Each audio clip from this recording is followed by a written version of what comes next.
शरद गोविंदराव पवार भारतीय राजकारणातील 6 दशकांपासून सक्रिय असलेले व्यक्तिमत्व. सत्तेत असो वा नसो नेहमी चर्चेत असणारे. महाराष्ट्रातील राजकीय चाणक्य असा त्यांचा उल्लेख. शरद पवारांनी आपल्या 84 वर्षाच्या जीवनकाळात अनेक धक्कादायक राजकीय समीकरणे साधली आहेत. पवारांच्या जीवनातील राजकीय काळ हा महाराष्ट्राच्या मुख्य समकालीन राजकीय इतिहास आहे. शरद पवारांच्या जीवनातील विविध महत्त्वाच्या राजकीय घटना व निर्णय ज्याचे महाराष्ट्राच्या आणि देशाच्या राजकारणावरही दूरगामी परिणाम झाल्याचा राजकीय इतिहास आहे. 1978मध्ये सर्वात तरुण मुख्यमंत्री म्हणून शपथ घेणारे शरद पवार 2019मध्ये महाविकास आघाडीचा प्रयोग महाराष्ट्रातील जनतेने स्वप्नातही पाहिला नसेल अशा अभिनव राजकीय प्रयोगाचे शिल्पकार शरद पवारच होते. शिवसेना भाजप युतीला स्पष्ट बहुमत मिळाले होते, पण तिथे शरद पवारांच्या राजकीय डावपेचांनी खेळ बदलला. थेट मोदींनाही पवारांनी शह देऊन आपली चाणक्य नीती देशाला दाखवून दिली. शरद पवार हे निवडणुकीत कधीच पराभूत झाले नाहीत. असे म्हणतात की शरद पवार विजयाची खात्री नसेल तर लढतच नाहीत, पण तरीही त्यांना एका निवडणुकीत पराभव स्वीकारावा लागला. तो त्यांच्या राजकीय जीवनातील एकमेव पराभव होता. 2004मध्ये BCCIच्या निवडणुकीत त्यांना तत्कालीन अध्यक्ष जगमोहन दालमिया यांच्याकडून अत्यंत अटीतटीच्या लढतीत पराभव स्वीकारावा लागला होता. 2023मध्ये शरद पवारांना त्यांच्याच घरातून शह मिळाला. पवारांचे पुतणे अजित पवार आपल्या समर्थक आमदारांसह राष्ट्रवादी काँग्रेसमधून बाहेर पडून भाजप शिवसेना सरकारमध्ये सामील झाले. अजित पवारांनी थेट राष्ट्रवादी काँग्रेसवरच आपला हक्क सांगितला. तेव्हापासून हे प्रकरण कोर्टात आहे. गेल्या 6 महिन्यापासून दोन्ही राष्ट्रवादी एकत्र येणार, काका पुतण्यांचे मनोमिलन होणार याबाबतच्या बातम्या झळकत आहेत. शरद पवार यांचे याबाबतचे वेळोवेळी केलेले वक्तव्यही बुचकळ्यात टाकणारे आहे. मात्र नकार त्यांनी कधीच दिलेला नाही. तर दुसरीकडे उपमुख्यमंत्री अजित पवारही स्पष्ट बोललेले नाहीत. शरद पवार गटाचे खासदार आणि आमदार यांना सत्तेशिवाय करमत नाही. भाजपसोबत सत्तेत जाण्यासाठी ते शरद पवार यांच्यावर दबाव टाकत आहेत. कारण येणाऱ्या निवडणुकीला 4 वर्षाचा प्रदीर्घ कालखंड आहे. अशा काळात सत्तेशिवाय राहणे हे आमदार खासदारांना अशक्य वाटत आहे. आता आमदार खासदारांच्या दबाव पुढे शरद पवार हे आपल्या भूमिकेत बदल करतील काय याची चर्चा सध्या महाराष्ट्राच्या राजकारणात सुरू आहे. नुकतेच देशात मोदी सरकारकडून वक्फ सुधारणा बिल सभागृहात मांडण्यात आले. त्यावेळीही पवारांनी मोठ्या चतुराईने राज्यसभेत आजारपणाचे कारण देत मतदानाच्या वेळी सभागृहात गैरहजर राहून मोदी सरकारला सहकार्य केले. शरद पवार गेल्या काही दिवसांपासून विरोधी इंडिया आघाडीपासून 4 हात दूर राहून आपल्या भविष्यातील निर्णयाची एका प्रकारे ट्रेलर दाखवित आहेत. ऑपरेशन सिंदूरवरून इंडिया आघाडी मोदी सरकारला जेरीस आणून सोडत असताना शरद पवार मात्र मोदी सरकारवर काही बोलत नाहीत. नुकतेच ऑपरेशन सिंदूर आणि पाकिस्तानच्या विरोधात जगात भारताला पाठिंबा मिळवण्यासाठी देशातील खासदारांचे विविध गट विविध देशात गेले. त्यातील एका गटाचे नेतृत्व शरद पवारांची कन्या खासदार सुप्रिया सुळे या करत आहेत. तेव्हापासून सुळे इंडिया आघाडीच्या विरोधात तिरकी चाल चालत आहेत. याची प्रचिती इंडिया आघाडीला आलेली आहे.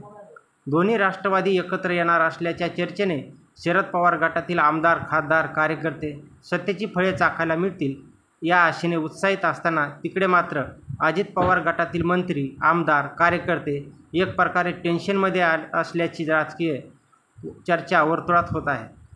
काका पुन्हा इकडे आले तर आपल्या ताटातील भाकरीचे तुकडे होतील ही भीती त्यांना कदाचित वाटत असेल. कदाचित खुद्द अजित पवारांनाही हे नको असेल, पण ते उघडपणे काही बोलत नाहीत. कारण त्यांच्या हातात काहीही नाही. शरद पवार यांचे पंतप्रधान मोदी यांच्यासोबत असलेले संबंध पाहता शरद पवार भाजपला पाठिंबा देऊन मोठा राजकीय लाभ उठवण्याच्या तयारीत आहेत. फक्त सुप्रिया सुळे यांना केंद्रात आणि महाराष्ट्रात काही आमदारांना मंत्रिपद एवढ्यावर शरद पवार यांची ताण भागणार नाही हे जाणकारांचे मत आहे. नुकतीच इंडिया आघाडीची घटक पक्षांची बैठक झाली. त्यात ऑपरेशन सिंदूरबाबत माहिती देण्यासाठी मोदी सरकारला संसदेने विशेष अधिवेशन बोलावण्याची मागणी करण्यात आली. या बैठकीला मात्र शरद पवारांनी दांडी मारली. त्यांच्या पक्षांचा कोणी प्रतिनिधीही या बैठकीला उपस्थित नव्हता. यावरून शरद पवारांनी इंडिया आघाडीसोबत हरकत घेतल्याचे स्पष्ट दिसते. तर दुसरीकडे ऑपरेशन सिंदूरबाबत विरोधक इंडिया आघाडी मोदी सरकार तुटून पडलेले असताना मात्र शरद पवार यांचा पक्ष मोदींना पाठिंबा देत आहे. पवारांची पंतप्रधान होण्याची इच्छा होती, परंतु ती पूर्ण होता होता राहिली. 1991मध्ये राजीव गांधींच्या हत्येनंतर काँग्रेस पक्षाला खंबीर नेतृत्व नव्हतं. सोनिया गांधी राजकारणात यायला इच्छुक नव्हत्या. पक्षाला सावरेल असा मोठा नेता नव्हता. शरद पवार तरुण होते. राजीव गांधीनंतर एक तरुण नेता काँग्रेसला पुन्हा उभारी देईल अशीही काही काँग्रेस नेत्यांची मागणी होती आणि म्हणून त्यांच्या नावाची चर्चाही झाली. पण काँग्रेस पक्षाच्या अध्यक्षपदाची माळ पडली ती ज्येष्ठ नेते नरसिंह राव यांच्या गळ्यात. 1996मध्ये शरद पवारांना पंतप्रधान होण्याची पुन्हा एकदा संधी होती. 1996मध्ये काँग्रेसनं 145 जागांवर विजय मिळवला. देवेगौडा, लालू प्रसाद यादव, मुलायमसिंह यादव आणि डावे पक्ष शरद पवारांना पंतप्रधान पदासाठी पाठिंबाही देऊ इच्छित होते, पण नरसिंहरावांना इच्छुक नव्हते. पण काँग्रेसनं देवेगौडांच्या सरकारला बाहेरून पाठिंबा दिला. 1990च्या दशकात आणि पुढे 2009मध्येही शरद पवार पंतप्रधान पदाच्या जवळ गेले होते. 2009मध्येही सर्व पक्षांची मोड बांधण्याचा पहिला प्रयत्न त्यांनी केला होता. पण नेमकं घोडं कुठे अडलं? पवारांचं नेतृत्व देशपातळीवर मान्य का होत नाही? शरद पवारांनी काँग्रेस पक्षात आघाडीच्या फळीतील नेता म्हणून अल्पावधीतच नाव कमावलं. 1991 आणि 1996मध्ये पंतप्रधान होण्यासाठी ते नक्कीच मोठे दावेदार होते, पण काँग्रेस पक्षातील दरबार पॉलिटिक्समुळे त्यांना पंतप्रधान होता आलं नाही. पंतप्रधानपद हुकल्यानंतर आता राष्ट्रपती व्हायची शरद पवार यांची सुप्त इच्छा आहे आणि ते पद मिळवण्यासाठी पवार मोदींना गळ घालण्याच्या प्रयत्नात आहेत. देशाच्या 15व्या राष्ट्रपती द्रौपदी मुर्मू यांचा कार्यकाळ जुलै 2027मध्ये संपत आहे. देशाचे 16वे राष्ट्रपती म्हणून शपथ घेण्याची पवारांची इच्छा आहे आणि त्या दृष्टीने पवार राजकीय पावले टाकताना दिसत आहेत. पंतप्रधान नरेंद्र मोदीसोबत शरद पवारांचे संबंध अतिशय मधुर आहेत, परंतु हे दोघेही राजकीय चाणक्य असल्यामुळे दोघांचाही एक दुसऱ्यावर विश्वास असणार नाही. यासाठी शरद पवारांची मदत करण्यासाठी एकमेव धागा म्हणजे गौतम अदानी ही महत्त्वाची भूमिका बजावू शकतात. शरद पवार, गौतम अदानी यांच्यात असलेले संबंध पवारांना राष्ट्रपती पदापर्यंत पोहोचण्यासाठी पक्की पायरी असल्याचे राजकीय जाणकारांचे मत आहे.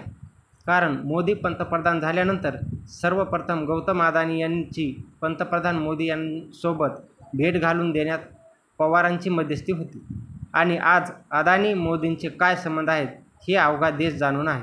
एकंदरीत सत्तेच्या सारीपाटावर बुद्धिबळाचा डाव तयार आहे. त्यात शरद पवार आपल्या राजकीय जीवनातील सर्वोच्च पदापर्यंत पोहोचण्यात किती यशस्वी होतील की पंतप्रधान पदाप्रमाणे त्यांना राष्ट्रपती पदाची हुलकावणी मिळेल हे काळच ठरवेल.